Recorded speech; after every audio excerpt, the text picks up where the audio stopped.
All right, ladies and gentlemen, as you can see right here, I have my Doge Miner 3 Plus from, this is the gold shell unit, and mine was having issues. Mine was just clicking every time I would turn it on.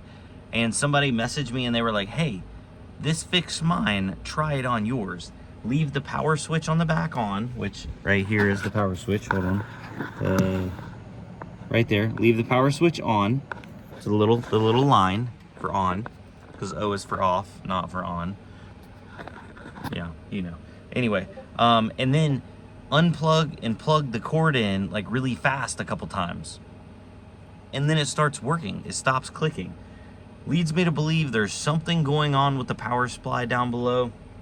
Also, they said if you had 240 volt, you could plug 240 volt into it and then it would start working, and then you could go back to using 110 volt. I don't have any 240 volt currently in my garage.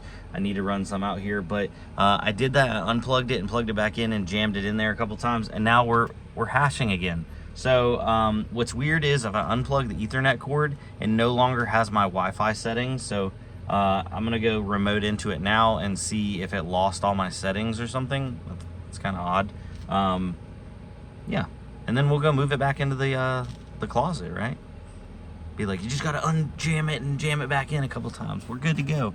As always, I'm using Angry IP Scanner. The reason why I tell people this every single time is they always ask me, how do I find devices on my network? This is how I find devices on my network. Any IP scanner will work, but on Angry IP Scanner, the ones that have a green dot mean you can actually access them. The ones that have a blue dot mean they're connected, but you can't access them, and red dots mean there's nothing there. So just makes it a little simple. Figure I'd chime in on that for y'all. And from that point, I just type in each IP that's green that I don't recognize. I don't have a lot of units on my network, so it's pretty easy for me to figure out which ones are legit and not. Well, it looks like everything got reset to Chinese, so let's turn that back to English. There we go.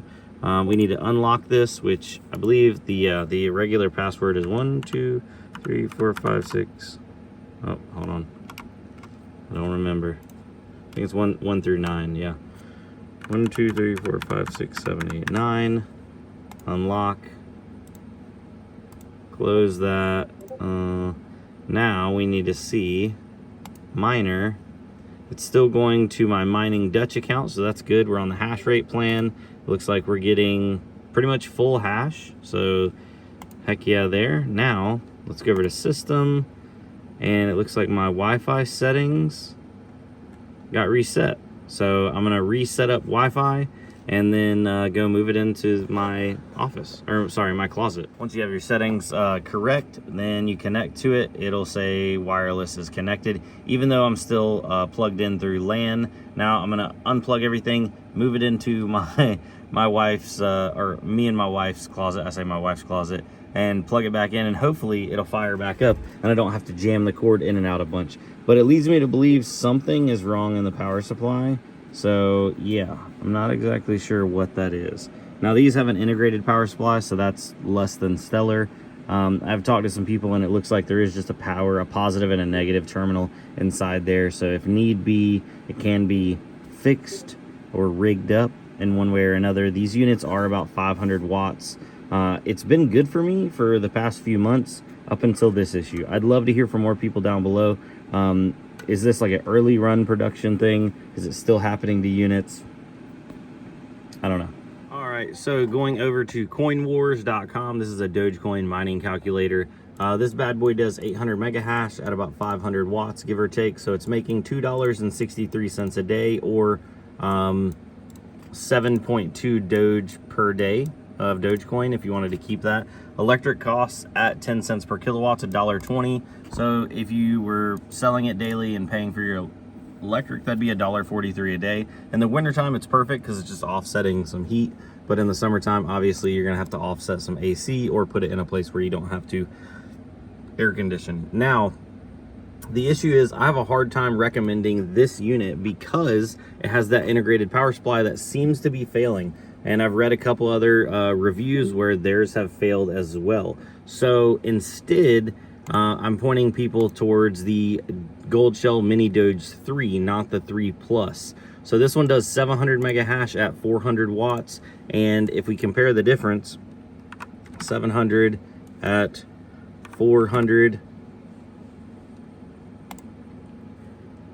This one only makes slightly less at 230 a day and then 134 after power. But it doesn't have an integrated power supply. It runs off of two 6-pin PCIe plugs, which can be off of a normal ATX power supply, as long as it can supply those 400 watts, or a server power supply that's got 6 pins running out of it. And the reason why I suggest this is because if you have a power supply issue, you can just get another power supply. You don't have to go and crack the device open or send it back for repairs. And you guys know how getting stuff repaired is nowadays with ASICs. It's just not advisable. So right now you can get this one over on Bitcoin merch. It looks like these are in stock without power supplies, $11.99. With power supplies, almost 1,500 bucks. So these bad boys are expensive. If you were to go buy them directly from Gold Shell, let's actually see what the prices are here. Gold Shell.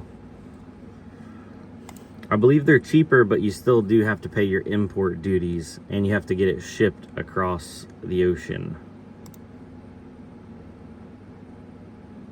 Box series. Whereas one thing I do like about Bitcoin merch is you're buying from a US seller.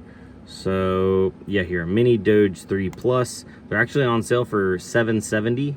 And I don't know if this, you'll have to check with your local area, your jurisdiction. I don't know if these are subject to a 20 or a 30% tariff. But for example, if you had to buy this unit and then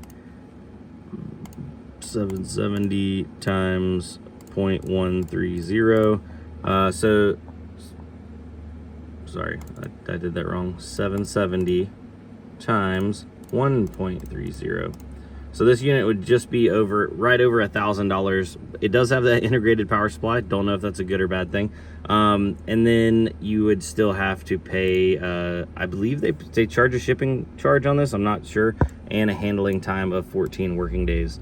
From what I understand is if they are in stock over here at Bitcoin merch, everything that I've ever got from them that said it was available ended up shipping, and I got it pretty much the same week, as long as I was ordering at the beginning of the week. Now, you know, money does play a factor into this. And do I suggest buying either of these Doge miners at these prices, $1,100 or even $770 or $1,000 at, you know, these costs? In my opinion, no, because I wasn't buying these miners back when they were $500.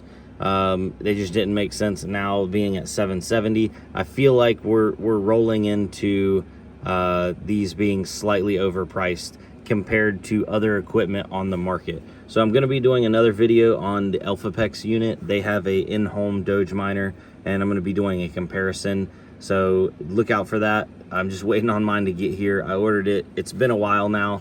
Comment down below if you have an EPYC in-home, or was it DG1 home or DG home, I can't remember what the name of it is, and you've ordered yours and not received it yet. And then also if you have received yours, because I'm still waiting on mine. But regardless, we're out here, we're making that Doge. Now return on investment on these things is forever and a day, years at this point. If you bought it right now, long time. Even if you wrote off your heating costs at $2.30 a day, still be every bit of a year and a half.